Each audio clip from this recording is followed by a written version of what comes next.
खूबसूरत महीने के 3 हिस्से आम तौर पर हमारे सामने आते हैं, 3 अशरे जिनको हम कहते हैं। इन तीनों अशरों की हमें तफसील बताइएगा एक तो, और दूसरा ये बताइएगा कि इन तीनों अशरों को हमें किस तरह से गुजारना चाहिए। मैं पहले मजमूई तौर पर एक हदीस मुबारक से माह रमज़ान के हवाले से, हजूर सल्लल्लाहु अलैहि वसल्लम मस्जिद नबी में तशरीफ़ लाए तो आपने मिंबर पर पहला कदम रखा तो आपने फरमाया आमीन, दूसरा कदम रखा आपने फरमाया आमीन, जब तीसरा कदम रखा तीसरी सीढ़ी पर तो फरमाया आमीन। सहाबा ने अर्ज़ किया रसूल अल्लाह, कोई दुआ करने वाला तो कोई नहीं है, आप आमीन किसकी आवाज़ पर फरमा रहे हैं? फरमाया कि आज मेरे आने से पहले, मिंबर पर बैठने से पहले जिब्राइल खड़े थे और उन्होंने 3 दुआएं की, मैंने आमीन कहा। पहली दुआ जिब्राइल अमीन ने ये की, ऐ अल्लाह कि जो माह रमज़ान पाए और माह रमज़ान की इबादत और रियादत से अपने गुनाह न बख्शवा सके और अपने आप को अल्लाह के हाँ जन्नती न तहरीर करवा सके तो तबाह हो गया। तो फरमाया आमीन। दूसरा हज़ूर सल्लल्लाहु अलैहि वसल्लम फरमाते हैं जिब्राइल ने कहा कि जो अपने माँ बाप दोनों को या एक को बुढ़ापे में पाए और उनकी खिदमत करके जन्नत न कमा सके वो हिलाक हो गया। तो हज़ूर फरमाते हैं आमीन। जब मैंने तीसरी सीढ़ी पर कदम रखा तो जिब्राइल ने कहा, ऐ अल्लाह के रसूल, जो आपका नाम सुने और नाम सुनने पर दरूद शरीफ आप पर न पड़े वो हिलाक हो। फरमाया आमीन। अब आप इस हदीस मुबारक से अंदाज़ा कीजिए कि माह रमज़ान की गफलत अल्लाह के रसूल सल्लल्लाहु अलैहि वसल्लम के नज़दीक कितनी काबिल मुज़म्मत चीज़ है। गफलत कि रमज़ान आ रहा हो, रमज़ान गुजर रहा हो, इतनी रहमतें हों, इतनी बरकतें हों, इतनी इनायात हों और इंसान गाफिल हो। हज़ूर सल्लल्लाहु अलैहि वसल्लम ने कभी किसी के लिए बद्दुआ नहीं फरमाई और कभी किसी बद्दुआ पर आमीन नहीं फरमाया, लेकिन जो माह रमज़ान में गफलत में वक्त गुजार दे और इसकी रियादतों और मेहनतों मुजाहिदों से अल्लाह करके अल्लाह की रहमत और फजल को अपनी झोली में न भरे तो हज़ूर सल्लल्लाहु अलैहि वसल्लम ने उसके लिए जिब्राइल के कहने पर बद्दुआ भी फरमाई। ये जो अल्फाज हैं हदीस मुबारक में, ये दर हकीकत गाफिलीन की गफलत को दूर करने के लिए एक बड़ी तंबीह है कि वो सरापा रहमत पैगंबर वो इस बात पर आमीन फरमा रहे हैं। एक तो ये बात। दूसरी बात ये कि हज़ूर सल्लल्लाहु अलैहि वसल्लम ने फरमाया माह रमज़ान का अव्वल रहमत और औसत मगफिरत और आखिर अशरा इसका, आखिरी 10 दिन इसके इत्कुम मिनन नार, जहन्नम से आज़ादी का परवाना अल्लाह अता फरमाता है। और हज़ूर सल्लल्लाहु अलैहि वसल्लम ने इस मौके पर यह भी फरमाया कि जो शख्स अपने ममलूक से, अपने नौकर से, अपने महताज से माह रमज़ान में काम को हल्का कर देगा, अल्लाह ताला क़यामत के दिन उससे क़यामत की मुश्किलात हल्की फरमा देगा। यहाँ ये भी एक सबक है हमें कि अगर हम में से किसी के ज़ेर इंतज़ाम कोई मुलाजमीन है, खादिमीन है, स्टाफ है, तो उसे चाहिए कि वो उन्हें माह रमज़ान में सहूलत दे। जिस तरह मेरी और आपकी ख्वाहिश है, जिस तरह कोई मुतमव्वल इंसान की ख्वाहिश है कि वो दुनिया के धंधों से एक तरफ हटकर अल्लाह की इबादत और रियादत में ज़्यादा वक्त गुजारे, तो इसी तरह वो इंसान जो रिज़्क़ में मुतवस्सित दर्जे पर है या गुर्बत की ज़िंदगी गुजार रहा है, उसको भी ये ख्वाहिश होगी कि मैं भी अल्लाह की रहमतों को लूटूं।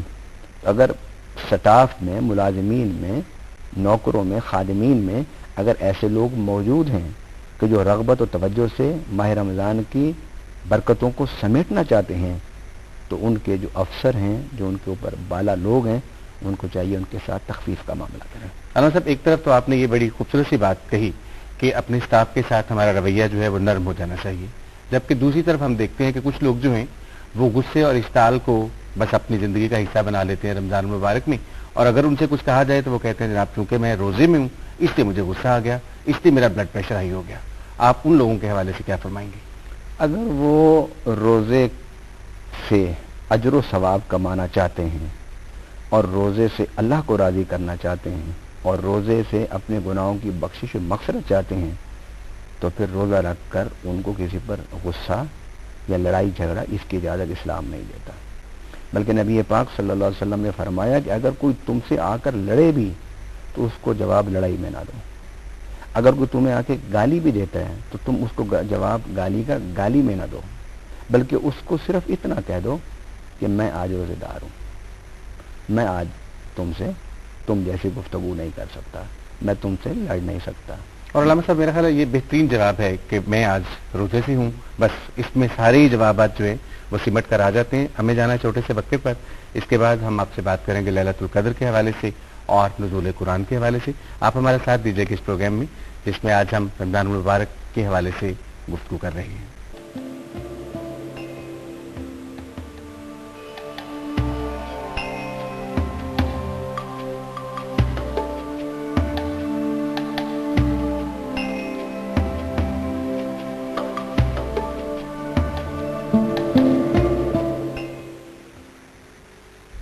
آپ سب کو ایک بار پھر خوش آمدید اس پروگرام میں، جس میں آج رمضان المبارک کی برکتوں، سعادتوں اور نعمتوں کے حوالے سے گفتگو جاری ہے۔ علامہ صاحب، اسی ماہ رمضان میں اللہ تعالیٰ نے قرآن کریم جو تھا وہ نازل کیا اس دنیا میں، اور آپ صلی اللہ علیہ وآلہ وسلم کی وساطت سے وہ ہم تک پہنچا۔ اس کی کیا اہمیت ہے قرآن کریم کے نزول کے حوالے سے رمضان مبارک کی؟ ماہ رمضان اللہ تعالیٰ کو اپنے صحف، اپنی کتابیں اتارنے کے لیے بڑا ہی محبوب اور پسندیدہ مہینہ ہے۔ تاریخ میں ہے کہ حضرت ابراہیم علیہ السلام کو جو صحائف ملے تھے ماہ رمضان میں، حضرت موسیٰ علیہ السلام کو اللہ نے کتاب دی تو ماہ رمضان تھا، حضرت داؤد علیہ السلام کو کتاب ملی تو ماہ رمضان تھا، حضرت عیسیٰ علیہ السلام کو اگر الہامی کتاب اللہ نے عطا فرمائی تو ماہ رمضان۔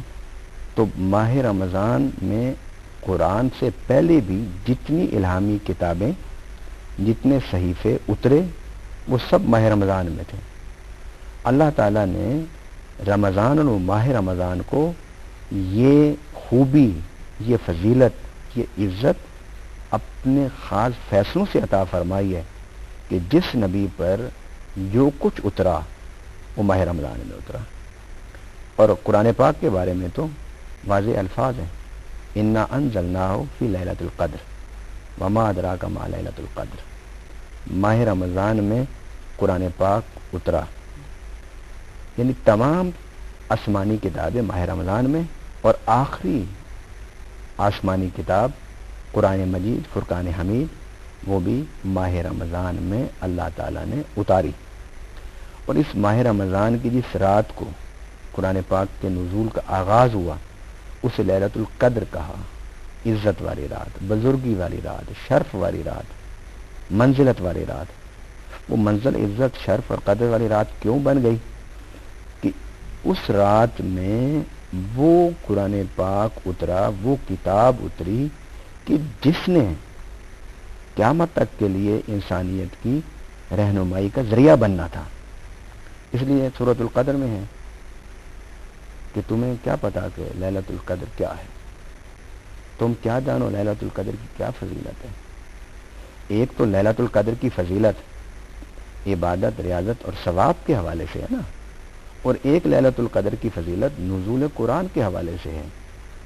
تو اتنی بڑی کتاب، اللہ کی کتاب، اور وہ کتاب کہ جس کتاب کو اتارنے کے بعد اللہ نے اس کی حفاظت کے وعدہ کیا ہوا ہے، انا نحن نزلنا الذکر وانا لہ لحافظون، کہ ہم نے اس کی حفاظت کرنی ہے۔